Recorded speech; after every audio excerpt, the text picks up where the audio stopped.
Yun mga kabel. Good morning sa inyong lahat yan. So yun, kakauwi lang natin. Anong oras na ba? Ayan.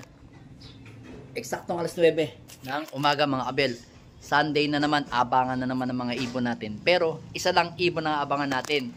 Si Peter White Flight lang mga kabel. Peter Victoria's Secret yan. So ngayon, nakapagtimpla na ako ng ihi ng palakang may kulubo. Then kasalukuyan ngayon, meron daw nag-clock na 10 parteng Angeles, 1-2-15 ang lap winner. So, ang ibon naman natin is hindi natin ini-expect na mabilis kasi nga no nakaraan, medyo bumaba yung speed niya. Nag 800 lang, 889 ata. O 887, mga ganun ang speed niya. So, ngayon, expecting lang natin, mag-clock lang yung ibon natin mga abel. Yun lang yung importante sa atin na, ayun no, nakikita nyo mga abel yun, mga naka-display yung mga young bird natin. So yung mga ibon natin doon, ayun, sa taas, nandito sila sa baba. Ayan. Pagdating na lang mamaya ni Peter, sasarado ko para makapagpahinga yung ibon natin doon sa loob. So hindi, ayan, si Shopee. So ngayon mga kabel, kasi pagdating ng ibon natin, kailangan makapag-rest kaagad siya. So hindi natin lalagyan ng mga young bird na ilalabas lang natin ng mga young bird tsaka yung makukulit para makapagpahinga o makapag-relax siya ng maigi mga kabel. So ngayon, mag-aabang-abang na tayo, baka biglang sumulpot yung ibon natin kasi hindi natin masasabi kung mabilis yung ibon natin or mabagal. Basta importante, nakaabang na tayo dito sa loop natin. Baka kasi biglang may sumulpot. Ayun, may mga dumadaan, may dumaang isa. Ayun, ewan ko kung PUF yun. Papuntang Apalit.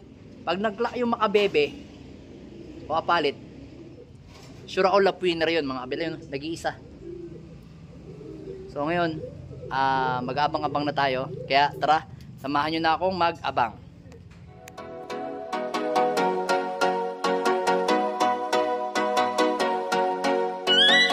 Ayan mga kabel, oh. Andito yung anak ni, kapatid ni Peter. Ito.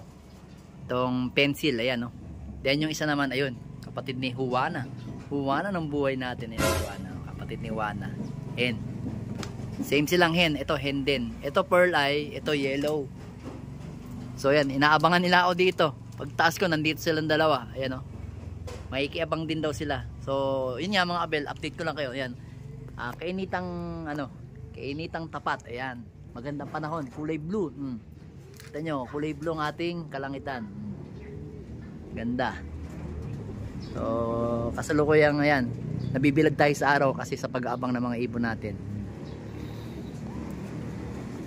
Tapos, alam ko may mga labanan ngayon, mga saibetan. Ayan, ang ganda ni Iwana. Ayan yung panlaban natin na MacArthur mga kabel. Kaso hindi ako makapasok agad-agad kasi may mga young bird kasi tayo. Baka biglang, alam nyo na, sumibat. Ayan o, ayan o. Ayan yung Iwana natin. Ayan o, kapatid ni Iwana. Ang ganda niyan. PHA MacArthur, sana bigyan tayo ng magandang laban sa PHA MacArthur mga kabel. Ibon na yan, PHA MacArthur yan, tingnan sing-sing yan. PHA MacArthur, yan sinasabi ko. Ito si Wano. Yung Wano nating isa. Yan yung mga ibang ibon natin, halos marami na tayo dito. Bale, ang alam kong mga ibon na natin dito is nasa 23 na. 23 na. Pag dumating si Peter, 24. Yan yung mga ibon natin, mga nagpapahinga sila. Mas gusto ko yan, mga nagre-relax sila. Ayan, nagbibilad sa araw. Ayan, nagpapahinga sila. Ayan, tara, magabang tayo. Baka malusutan tayo ni Peter. At least, pag nakabantay tayo, makikita natin yung pagbaba. Tapos, yung mabibidyohan natin. Then, ito yung asawa niya. Ayan, si Vandenbroek. Ito. Si Vandenbroek. Yung Vandenbroek natin. Ayan, ayan. Tapang, galingan mo sa galingan mo sa BBC Tuesday training. Last 3 training na lang tayo. Tapos derby na. Galingan mo Galingan yung dalawa ni Juana. At dadalawang young bird na lang kayo Galingan nyo Yan. Tara, abang na tayo mga kabel. Ang init. Sobra. Yan nga mga kabel Ayan. So, kinalulungkot ko sabihin sa inyo mga kabel yan yan na yung mga ibon natin. nakalabas na ibang ibon natin dito mga abel. Kinalulungkot ko sa inyong sabihin na after 18 minutes dumating si ayan, si Peter Whiteflight. Ayan, after 18 minutes ng cut-off, ayan, dumating yung ibon natin. Ayan, oh. Sus ko po. Ang cut-off natin is 11:08. Ayan. So, dumating siya ng 11:22, 23. Ayan. 22, ano ba? 27 na ata? 26, 27. Ayan. So, yun nga mga abel. Hindi naman pagod yung ibon natin mga abel. Oh. Hindi naman pagod. Hindi naman. Talagang, ewan ko. Sayang. Sayang na sayang talaga. Ewan ko sa ibon na to. Ano nangyari? Hindi naman siya pagod dun dumating mga abel eh. Ang nagpapasok na lang dito mga abel is yung anak ko kasi bumili ako ng tubig namin. Bumili ako ng tubig kasi sabi ko, cut off na. Bibili lang ako ng mineral dun sa kabilang baryo lang. Diyan lang naman, malapit lang. Apat na pagpunta ko wala dun yung yung tubig na hindi bukas yung mineral. Kaya pagbalik ko, mayang konti, sabi na Daddy, may dumating ka, nakatambay dyan kanina. Dito, nakatambay dito, oh. Dito sa kahoy, dito siya dumapo. Yan, dito daw siya dumapo, sa kahoy na yan. Tapos, sabi ko, pagod na pagod ba? Hindi naman. Nagkakamot pa nga siya ng katawan niya. So, yun mga abel, malamang, nagliwaliw pa itong ibon na to. Ayan, nagliwaliw pa. Aray ko. Kasi, galing kaming San Fernando Loñon, biglang kanan ng Santiago, kaya malamang nanibago yung ibon. Kaya naman ng ibon eh, kaso nga lang talaga ngayon, hindi lang talaga siya pinalad. Talagang takbong lang siya, takbong ganda lang, mabagal lang tumakbo. Then tapos na ako magpakain ngayon. Nagpakain na ako sa mga ibon natin, sa mga young bird natin, sa lahat. Halos lahat. Ano nangyari sa ilong mo? Dali, nangyari sa ilong mo. Dali, tanggalin natin yung Yan. Ba't kasi may kulay puti ka dun? So, gusto ngang makawala nun nung ibon natin na yan. Tingin ko roronda na tong ibon na to eh. Yan, si NPL na yan eh. So, tsaka yun, lilipad na yun, magrorondahan na yun. Kaya ayaw pakawalan muna. Then ngayon, ay, ito pa pala, papakulan pa na natin ito. Itong may tape na to. May tape ko pa ba? Oh, may tape nga to. May tape ba to? Check natin. Oh, may tape nga, may tape.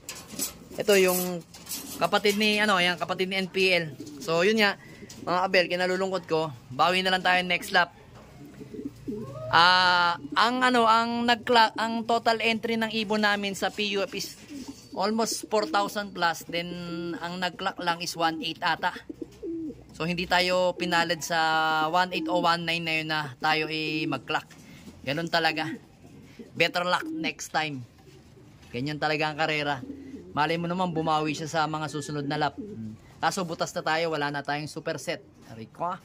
Pero may pag-asa yan sa mga ibang kategorya kasi kasali siya sa patibayan. So, idudulo nga natin yung ibon. Hanggat umuwi, may pag-asa tayo sa patibayan. Patibayan na lang, wala na sa superset tayo mga abel. So, ganun talaga, harapin natin.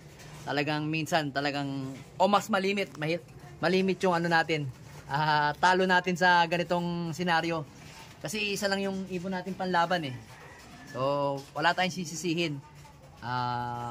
Maganda naman yung panahon, hindi naman talaga sobrang init. Sakto lang, minsan madilim, minsan So, hindi siguro niya talaga kinaya ng saktong umuwi ng oras. Kumbaga, 18 minutes lang. Sayang na sayang, ganun talaga. Hindi natin sisisihin yung ibon natin at saka sistema natin. So, ibig sabihin, umuwi naman yung ibon natin sa tama. Pero, hindi lang siya nagka-clock. So, kulang ng speed yung ibon natin. Kaya nga mga abel, kumukuha ko ngayon ng mga ibon na may speed na. May speed sa derby kasi kalimitan mga ibon ko like ng Peter ko ngayon, mabagal talaga siya ngayon sa derby. So, uwi lang siya ng uwi. Yun ang gusto ko sa Peter ko. Pero, kailangan din natin ng speed. So, tingnan natin yung mga ibang breed natin dito kung may speed. Like nito si Vandenbroek at saka si Juana. Ayan. Yan na lang yung ating aasahan sa BBC, yung dalawang yan. Abangan natin kung anong mangyayari sa kanila. Yan. Pero for the meantime, yun na lang muna ang ating vlog. Sayang. Aray ko. Sayang na sayang talaga, Peter.